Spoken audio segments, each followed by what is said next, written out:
नमस्कार सभी साथियों को स्वागत करता हूं सभी का इस YouTube चैनल पर। मित्रों, दिनांक 27/2/2024 का सेकंड वीडियो है ये। इसके पहले मैंने आज जो फर्स्ट वीडियो डाला था राजस्थान का भूगोल क्लास नंबर 23 का वीडियो मैंने सुबह डाल दिया था। और बहुत सारे जो स्टूडेंट हैं उनके कमेंट आते हैं कि सर साइकोलॉजी के भी प्रश्न बीच बीच में करा लिया करो। तो बिल्कुल आपके लिए बाल विकास व शिक्षा शास्त्र मनोविज्ञान के पूरे 30 महत्वपूर्ण प्रश्नों को लेकर आया हूं। संपूर्ण सिलेबस से एग्जाम पर आधारित प्रश्नोत्तर ये है साथियों।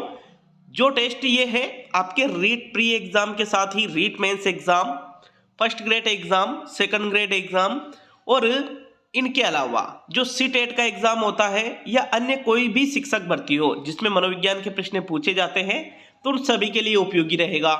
शुरू करेंगे आज के इस वीडियो को। पहला प्रश्न देखेंगे साथियों। प्रश्न संख्या 1 है, बुद्धिलब्धि का संप्रत्यय विकसित किसने किया? विकल्प देखिएगा, अल्फ्रेड बिने ने, रीड ने, टर्मन ने या केटल ने। तो साथियों प्रश्न संख्या 1 में आंसर देखते हैं। देखिए बुद्धिलब्धि के संप्रत्यय की बात की जा रही है और बुद्धिलब्धि का जो संप्रत्यय है विकसित किया ऐसा पूछा गया है। तो विकसित किसने किया था भाई? टर्मन ने किया था। तीसरा विकल्प आपके पहले प्रश्न का सही आंसर है। प्रश्न संख्या 2 की ओर बढ़ते हैं। दूसरा प्रश्न है, संबद्ध सहज अनुक्रिया सिद्धांत के जनक है C.L. हल, B.F. स्किनर, जीन पियाजे या फिर पावलोव। मित्रों, संबद्ध सहज अनुक्रिया ये जो सिद्धांत दिया गया था, जो प्राचीन अनुबंधन का सिद्धांत है, प्राचीन अनुबंधन का सिद्धांत है, इसी सिद्धांत को संबद्ध सहज अनुक्रिया का सिद्धांत भी कहा जाता है। और यह सिद्धांत किसके द्वारा दिया गया था? तो पावलोव के द्वारा यह सिद्धांत दिया गया था। दूसरे प्रश्न में चौथा विकल्प आपका सही आंसर होगा। प्रश्न संख्या 3 की ओर बढ़ते हैं। तीसरा प्रश्न देखेंगे। तीसरे प्रश्न देखने से पहले आपको बता दूं कि यदि आप रीट प्री एग्जाम की तैयारी कर रहे हैं, रीट प्री जो पात्रता का एग्जाम होता है चाहे लेवल 1 से या लेवल 2 से, तो मित्रों मैंने जो अपना प्ले स्टोर पर ऐप है स्टडी विद पीएन लोधा के नाम से, उस पर नाम मात्र की फीस में पूरे 1 वर्ष के लिए कोर्स चला रखा है जिसको आप बिल्कुल ज्वाइन कर सकते हो। ऐप डाउनलोड का लिंक मैंने कमेंट बॉक्स में दे रखा है, वहां से आप ऐप को डाउनलोड करके और कोर्स को ज्वाइन कर सकते हो। बिल्कुल गारंटीड बैच है मित्रों।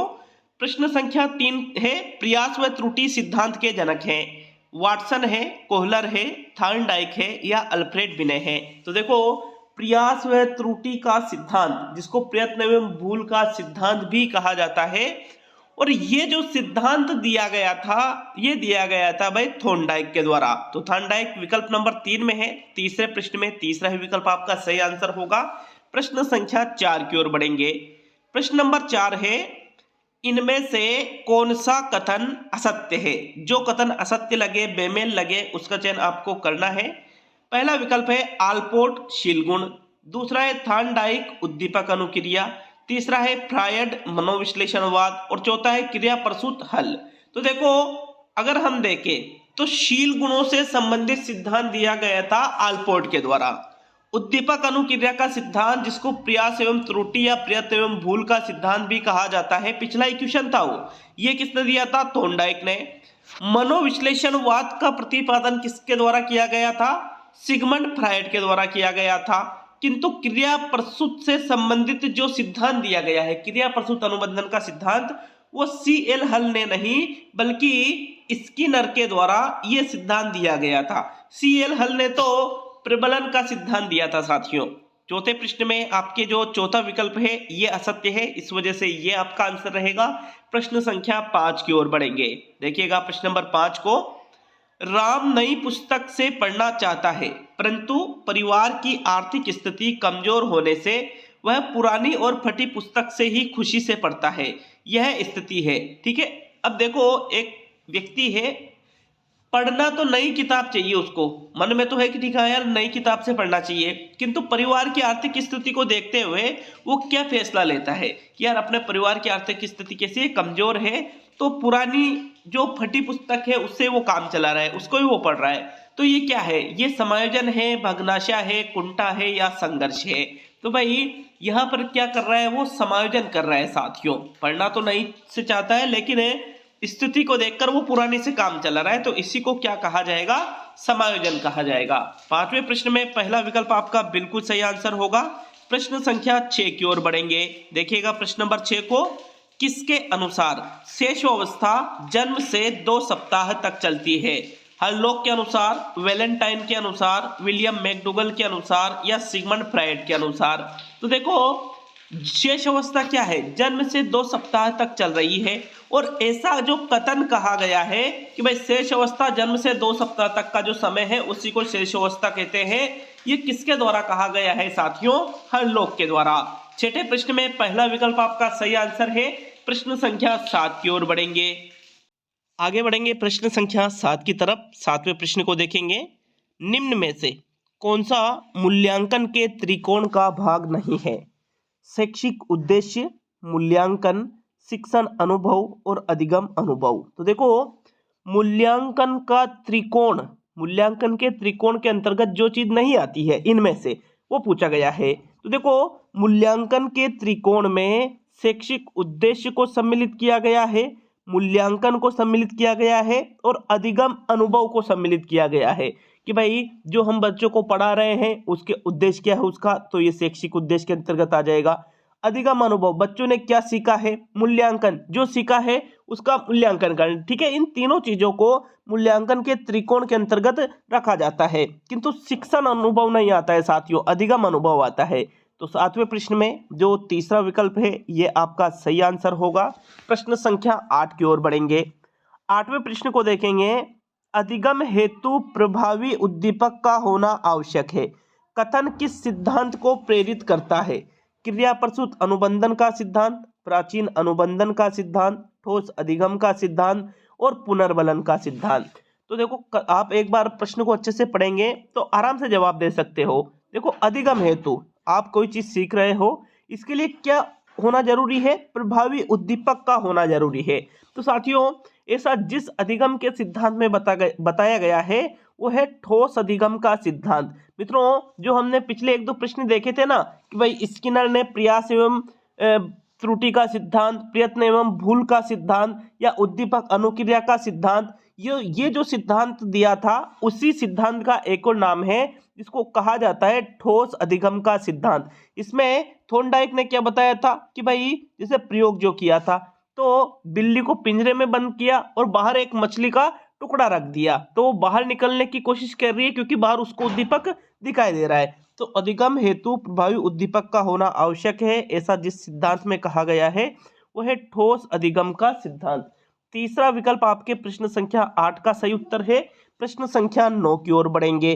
चलिए 9वां प्रश्न देख लेते हैं। प्रश्न नंबर 9 है, प्राथमिक विद्यालयों के बालकों के लिए निम्न में से किसे बेहतर मानते हैं? वीडियो अनुरूपण, प्रदर्शन, स्वयं द्वारा किया गया अनुभव और इनमें से सभी। देखो अनुभव लिखा था ये है ना, तो प्राथमिक विद्यालय मतलब कक्षा 1 से 5 की बात है।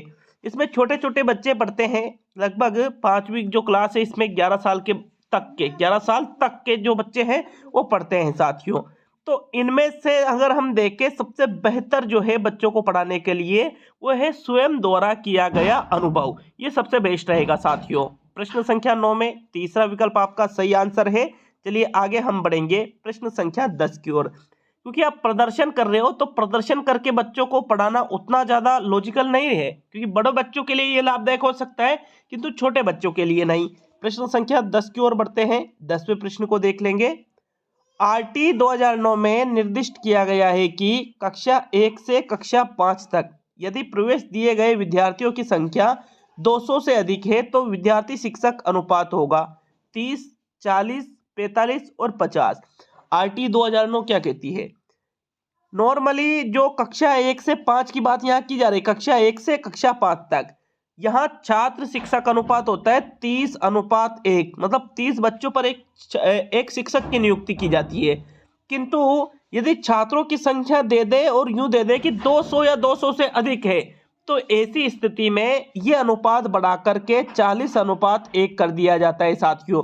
किंतु वहां छात्र संख्या होना चाहिए। अगर छात्र संख्या नहीं दे रखी है और कक्षा 1 से 5 तक छात्र शिक्षक अनुपात पूछ ले तो 30 है, और छात्र संख्या दे रखी है और उनमें भी 200 या 200 से अधिक दे रखी है, तो फिर 40 से 1 हो जाता है आपका आंसर। प्रश्न संख्या 10 में दूसरा विकल्प आपका सही रहेगा साथियों। प्रश्न संख्या 11 की ओर बढ़ेंगे। तो 11वें प्रश्न में क्या पूछा गया है? समायोजन का तात्पर्य स्वयं का विभिन्न परिस्थितियों में अनुकूलन है ताकि संतुष्ट किया जा सके दूसरों को, प्रेरकों को, आवश्यकताओं को और उद्देश्यों को। 11वें प्रश्न में देखें तो देखो, समायोजन का तात्पर्य यहाँ दे रखा है स्वयं का, खुद का विभिन्न परिस्थितियों में अनुकूलन, कि जैसी परिस्थितियां हैं उनके अनुसार हम खुद को ढाल लेते हैं। क्यों? किसको संतुष्ट करना है? हमें संतुष्ट करना है अपनी आवश्यकताओं को, इसीलिए तो हम परिस्थितियों के अनुसार खुद को ढाल लेते हैं। तो यही समायोजन है साथियों, किसको संतुष्ट किया जा सके? आवश्यकताओं को। 11वें प्रश्न में तीसरा विकल्प आपका सही आंसर है। नेक्स्ट प्रश्न संख्या 12 की ओर बढ़ेंगे। तो 12वें प्रश्न में है, कौन सा सिद्धांत यह व्यक्त करता है कि मानव मस्तिष्क एक बर्फ की चट्टान की तरह होता है जो अधिकांशतः छिपी रहती है और उसमें चेतना के 3 स्तर पाए जाते हैं? तो ऐसा जिस सिद्धांत में बताया गया है उस सिद्धांत को किस नाम से जानते हैं? गुण सिद्धांत, प्रकार सिद्धांत, मनोविश्लेषण सिद्धांत या व्यवहारवाद सिद्धांत? तो 12वें प्रश्न का आंसर बताइए। प्रश्न नंबर 12 में कौन सा विकल्प आपका सही रहेगा? देखा होगा आपने कि बर्फ जो है साथियों पानी में अधिकांशतः डूबी रहती है, उसका कुछ हिस्सा ही 1/10 भाग आप मान सकते हो कि बाहर रहता है। तो ऐसा जिस सिद्धांत में बताया गया है वो है साथियों मनोविश्लेषणवाद का सिद्धांत, जो सिगमंड फ्रायड ने प्रतिपादित किया था। और इसमें इन्होंने क्या बताया था कि मानव मस्तिष्क कैसा है? एक बर्फ की चट्टान की तरह होता है जो अधिकांशतः जल में छुपी रहती है और उसमें चेतना के कितने स्तर पाए जाते हैं? 3। कौन कौन से? एक तो यहाँ चेतन, एक अर्धचेतन और एक अचेतन। चेतन, अर्धचेतन और अचेतन, ये 3 स्तर इन्होंने अपने इस सिद्धांत में बताए थे। 12वें प्रश्न में तीसरा विकल्प आपका आंसर है। प्रश्न संख्या 13 को देखेंगे। 13वें प्रश्न में पूछा है, व्यक्तित्व के सबसे प्राचीन प्रकार किसने बताए? हिप्पोक्रेट्स ने, शेल्डन ने, क्रेचमर ने या युंग ने? तो इनमें से जिनके द्वारा व्यक्तित्व के सबसे प्राचीन प्रकार बताए गए हैं वो आपको प्रश्न संख्या 13 में बताना है। 13वें प्रश्न में देखो, व्यक्तित्व के जो सबसे प्राचीन प्रकार बताए गए हैं वो हिप्पोक्रेट्स के द्वारा बताए गए हैं। ऐसे ही प्रश्न आपके एग्जाम में अधिकतर पूछे जा रहे हैं। 13वें प्रश्न में पहला विकल्प आपका आंसर है। प्रश्न संख्या 14 की ओर बढ़ते हैं। देखिएगा प्रश्न नंबर 14 में, अभिप्रेरणा सीखने का सर्वोच्च राजमार्ग है, यह कथन किसका है? तो जॉनसन का है, स्किनर का है, वाटसन का है या थ्रस्टन का है? देखो, अभिप्रेरणा से संबंधित ये जो कथन कहा गया है कि अभिप्रेरणा क्या है? अधिगम का सर्वोच्च राजमार्ग है या सीखने का सर्वोच्च राजमार्ग है? मित्रों, ये कथन जो कहा गया है ये किसने कहा है? स्किनर ने कहा है। बहुत ही प्रसिद्ध कथन है ये। इस कथन को सी टेट में या अन्य अलग अलग जो टेट के एग्जाम होते हैं उनमें कई बार पूछ लिया गया है। 14वें प्रश्न में दूसरा विकल्प है आपका आंसर। प्रश्न संख्या 15 को देखेंगे। तो 15वां प्रश्न है, बालक की जिज्ञासा निम्न में से कहलाती है? भाव, मनोरचना, संवेग और आत्म प्रत्यय। तो देखो, मैकडूगल ने एक सिद्धांत दिया है संवेगात्मक विकास का सिद्धांत, और मैकडूगल के सिद्धांत में इन्होंने 14 संवेग बताए हैं और प्रत्येक संवेग का संबंध एक मूल प्रवृत्ति से बताया गया है। और यहाँ पर ये जो जिज्ञासा है इसको इन्होंने किसके अंतर्गत रखा है साथियों? संवेग के अंतर्गत रखा है। तो यहाँ पर जिज्ञासा किसके अंतर्गत आएगी? संवेग के अंतर्गत आएगी। संवेग कौन से विकल्प में दे रखा है? तीसरे विकल्प में। तो तीसरा विकल्प 15वें प्रश्न का आंसर है। प्रश्न नंबर 16 की ओर बढ़ेंगे। 16वां प्रश्न है, अधिगम की प्राणवायु किसे कहा जाता है? बालक को, बुद्धि को, अभिप्रेरणा को या संवेग को? अभी हमने एक कथन देखा था कि अभिप्रेरणा अधिगम का सर्वोच्च राजमार्ग है या सीखने का सर्वोच्च राजमार्ग है। किसने कहा था ये कथन? स्किनर ने कहा था। ठीक है, ये चीज हमने अभी देखी थी। और मित्रों, इस अभिप्रेरणा को ही अधिगम की प्राणवायु कहा जाता है। किसको? अभिप्रेरणा, मोटिवेशन को। 16वें प्रश्न में तीसरा विकल्प आपका आंसर है। प्रश्न नंबर 17 की ओर बढ़ेंगे। 17वां प्रश्न है, द बिहेवियर ऑफ ऑर्गेनिज्म नामक पुस्तक के लेखक है? B.F. स्किनर, थॉर्नडाइक, पावलोव या C.L. हल? तो ये एक पुस्तक है द बिहेवियर ऑफ ऑर्गेनिज्म। अब आपको यहाँ ये बताना है कि इस पुस्तक का लेखन किसने किया था, लेखक कौन है साथियों इस पुस्तक के। तो ये जो पुस्तक है, इस पुस्तक के लेखक है B.F. स्किनर, ब्रूसस फ्रेडरिक स्किनर इनका पूरा नाम है। इन्होंने ये पुस्तक लिखी थी द बिहेवियर ऑफ ऑर्गेनिज्म। पहला विकल्प आपके 17वें प्रश्न का सही आंसर है साथियों। प्रश्न संख्या 18 को देखेंगे तो 18वां प्रश्न है, स्किनर बॉक्स का प्रयोग किया जाता है किसके लिए, शाब्दिक अनुबंधन के लिए, प्रसूत अनुबंधन के लिए, चालक अनुबंधन के लिए, आकस्मिक अनुबंधन के लिए। अब देखो ऐसा प्रश्न है ये, मतलब पूर्ण रूप से जो विकल्प है उनको पूर्ण रूप से नहीं दिया गया है, आंशिक रूप से दिया गया है। और ये प्रश्न आ चुका है, ऐसा नहीं है कि भाई यहाँ मैं आपके लिए ये क्वेश्चन बनाया, ये प्रश्न आ चुका है ऑलरेडी साथियों। स्किनर बॉक्स का जो प्रयोग है ये किसके लिए किया जाता है, प्रसूत अनुबंधन के लिए, जिसका पूरा नाम है क्रिया प्रसूत अनुबंधन, क्रिया प्रसूत अनुबंधन के लिए। इसमें इन्होंने प्रयोग किया था B.F. स्किनर ने अपने सिद्धांत के अंतर्गत। 18वें प्रश्न में दूसरा विकल्प आपका सही रहेगा। प्रश्न संख्या 19 की ओर बढ़ेंगे। 19वां प्रश्न है, निम्न में से कौन सा थॉर्नडाइक के प्राथमिक नियमों में शामिल नहीं है, सहचर्यात्मक स्थानांतरण का नियम, अभ्यास का नियम, प्रभाव का नियम और तत्परता का नियम। तो देखो थॉर्नडाइक ने जो सीखने के नियम दिए हैं, 3 तो मुख्य नियम दिए हैं और 5 गौण नियम दिए हैं। और साथियों अधिगम के ये जो नियम है, मुख्य नियमों में 3 नियम कौन कौन से, भाई मुख्य नियमों को ही क्या कहा जाता है, प्राथमिक नियम भी कहा जाता है। प्राथमिक नियम कह दो या मुख्य नियम कह दो, बात एक ही है। तो जो 3 नियम दिए थे वो है तत्परता का, प्रभाव का और अभ्यास का। तत्परता के नियम को तैयारी का नियम भी कहते हैं। अभ्यास के नियम को यहाँ पर साथियों law of exercise, law of exercise English में, या श्रम का नियम भी इसको कहा जाता है। प्रभाव के नियम को परिणाम का नियम भी कहा जाता है। ये तीनों ही मुख्य या प्राथमिक नियम हैं, जबकि सहचर्यात्मक स्थानांतरण का नियम मुख्य नियमों में या प्राथमिक नियम में नहीं आता है, बल्कि ये गौण नियमों के अंतर्गत या द्वितीयक नियमों के अंतर्गत आता है साथियों। 19वें प्रश्न में पहला विकल्प आपका आंसर होगा। प्रश्न संख्या 20 की ओर बढ़ेंगे। 20वें प्रश्न में है, अनुकूलित अनुक्रिया सिद्धांत किसके अनुकूलन पर बल देता है, तर्क के अनुकूलन पर, व्यवहार के अनुकूलन पर, चिंतन के अनुकूलन पर या प्रेरणा के अनुकूलन पर। तो जो अनुकूलित अनुक्रिया का सिद्धांत है, भाई किसके अनुकूलन, अनुकूलन किसका करना है, व्यवहार का करना है साथियों। तो व्यवहार ही आंसर रहेगा प्रश्न नंबर 20 में। दूसरा विकल्प आपका आंसर है। नेक्स्ट प्रश्न नंबर 21 को देखेंगे। 21 है, क्रियात्मक अनुसंधान का जनक है Jacob L Moreno, Stephen M Corey, John Dewey या प्रोफेसर यशपाल। तो क्रियात्मक अनुसंधान यहाँ पर इसके जनक पूछे गए हैं, और जो एक्शन रिसर्च होता है, क्रियात्मक अनुसंधान होता है मित्रों, इसके जो जनक हैं वो किसको माना जाता है, स्टीफन एम कोरे को ही क्रियात्मक अनुसंधान का जनक कहा जाता है। प्रश्न नंबर 21 में दूसरा विकल्प आपका आंसर होगा। ये 2 को देख लेते हैं। अच्छा लगे वीडियो को लाइक शेयर जरूर करिएगा, और चैनल पर नए हो तो सब्सक्राइब करके हमें मोटिवेट जरूर करिएगा साथियों।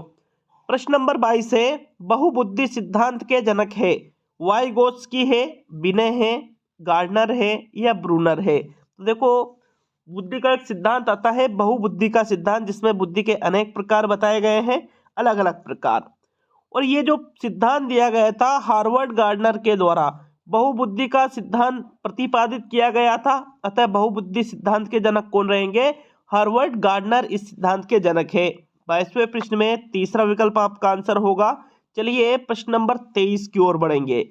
23वां प्रश्न देख लेते हैं, मनस्तापी बालकों की समस्या नहीं है, सीखने की गति धीमी होती है, शारीरिक दोष पाया जाता है, मौलिकता पाई जाती है और अमूर्त चिंतन का अभाव होता है। तो जो बालक मनस्तापी बालक होते हैं, मनस्तापी बालकों की समस्याएं अगर हम देखें तो मित्रों, सीखने की धीमी गति होती है, चीज़ों को ये बिल्कुल आराम से सीखते हैं। शारीरिक दोष भी इनमें देखने को मिल जाता है। अमूर्त चिंतन का अभाव, मतलब ये अमूर्त चिंतन नहीं कर पाते हैं। किंतु मौलिकता इनमें नहीं पाई जाती है, ये गलत है। तो ये मनस्तापी बालकों की समस्या नहीं है मौलिकता। प्रश्न नंबर 23 में तीसरा विकल्प आपका आंसर है। मौलिकता का मतलब सभी समझते हो, कुछ नया करना, कुछ नया सृजन करना, जिसको सृजनात्मकता के अंतर्गत हम रख सकते हैं। 23 में तीसरा विकल्प सही है यहाँ पर भी। नेक्स्ट प्रश्न नंबर 24 को देखेंगे। तो प्रश्न नंबर 24 है, कल्पना की अधिकता के कारण दिवा स्वप्न देखने वालों को कहते हैं समायोजित व्यक्ति, कुसमायोजित व्यक्ति, बुद्धिमान व्यक्ति और कोई नहीं। तो भाई कोई नहीं को तो आप हटा दीजिए, ये आपका आंसर नहीं होता है। और अगर हम देखें, जो बालक कल्पना बहुत ज्यादा करता है या जो व्यक्ति कल्पना बहुत ज्यादा करता है, तो उसको हम बुद्धिमान या समायोजित व्यक्ति नहीं बल्कि कुसमायोजित व्यक्ति के अंतर्गत रखते हैं। प्रश्न नंबर 24 में यहाँ दूसरा विकल्प आपका आंसर है। 25 की ओर बढ़ेंगे। 25वां प्रश्न है, संवेग व्यक्ति की उत्तेजित दशा है, यह कथन किसका है? वुडवर्थ का, क्रो एंड क्रो का, किम्बल यंग का या वैलेंटाइन का? तो देखो, संवेगों से संबंधित ये जो कथन है कि संवेग क्या है, व्यक्ति की उत्तेजित दशा है। साथियों, ये कथन किसने कहा? तो भाई ये कथन कहा है वुडवर्थ ने। पहला विकल्प 25 में सही है। 26 की ओर बढ़ेंगे। 26वां प्रश्न पूछ रहा है, अनुबंधन क्या है? तो भाई अनुबंधन को आपको सही तरीके से परिभाषित करना है। साहचर्य स्थापित होना ही अनुबंधन है, व्यवहार में परिवर्तन होना ही अनुबंधन है, नई परिस्थितियों में सामंजस्य होना ही अनुबंधन है, या अभ्यास द्वारा सीखना ही अनुबंधन है। तो देखो, अनुबंधन का अगर सटीक अर्थ देखें तो अनुबंधन का मतलब होता है साहचर्य स्थापित होना, साहचर्य या संबंध स्थापित होना। ये क्या कहलाता है? अनुबंधन कहलाता है साथियों। और जैसे मान लीजिए कोई भी चीज है, जैसे कोई एक चीज, किसी चीज की आवाज आती है और उसके प्रति तुरंत क्रिया हो जाती है, और हर बार ऐसा ही होता है, तो उसमें क्या है, संबंध स्थापित हो जाए। जैसे स्कूल की घंटी बजती है, तो घंटी बजते ही तुरंत कि भाई हाँ यार छुट्टी हो चुकी है। घंटी बजते ही कि भाई अगर सुबह घंटी बजी करनी है, स्कूल लग गया, शाम को घंटी बजी कि नहीं यार स्कूल की छुट्टी हो चुकी है, तो ये क्या हो गया? संबंध स्थापित हो गया, साहचर्य स्थापित हो गया। 26वें प्रश्न में पहला विकल्प आपका आंसर है। प्रश्न नंबर 27 की ओर बढ़ेंगे। 27 है, पूर्व में सीखी गई सामग्री यदि बाद में, एक सेकंड यहाँ टाइपिंग मिस्टेक है, बाद में सीखी गई सामग्री सीखने में अवरोध पैदा करे तो इसे कहेंगे उर्ध्वमुखी अधिगम, पूर्वमुखी अधिगम, पृष्ठोमुखी अधिगम या रिक्त अधिगम। देखो, यदि पूर्व में सीखी गई सामग्री, हम कोई चीज पहले सीख चुके हैं, बाद में कोई चीज हम सीख रहे हैं, उसमें अवरोध पैदा कर रही है, तो इसको किस नाम से जाना जाता है साथियों? इसको कहा जाएगा पूर्वमुखी अधिगम। 27 में दूसरा विकल्प आपका आंसर है। 28 की ओर बढ़ेंगे। 28वां प्रश्न है, बच्चों द्वारा झूठ बोलने पर उनकी पिटाई कर देना किस प्रकार का अनुबंधन होता है? परिहार प्रशिक्षण, पुरस्कार प्रशिक्षण, दंड प्रशिक्षण और कर्म प्रशिक्षण। तो देखो, बच्चे क्या कर रहे हैं? झूठ बोल रहे हैं और आप उनकी कर देते हो भाई पिटाई, तो इसको हम परिहार या पुरस्कार के अंतर्गत नहीं, फिर आप उनको क्या कर रहे हो? दंडित कर रहे हो, तो दंड प्रशिक्षण के अंतर्गत रखेंगे। 28 में तीसरा विकल्प आपका सही आंसर होगा। अब हम सेकंड लास्ट प्रश्न की ओर बढ़ेंगे। अभी तक वीडियो को लाइक नहीं किया है तो लाइक करके जरूर जाइएगा। 29वां प्रश्न है, संरचनावादी संप्रदाय के प्रवर्तक कौन है? विलियम मैकडूगल, टोलमैन, मैक्स वर्दिमर और विलियम वुंट। तो देखो, इनमें से संरचनावादी जो संप्रदाय है, इसका प्रतिपादन इनमें से किसके द्वारा किया गया था साथियों? विलियम वुंट के द्वारा किया गया था।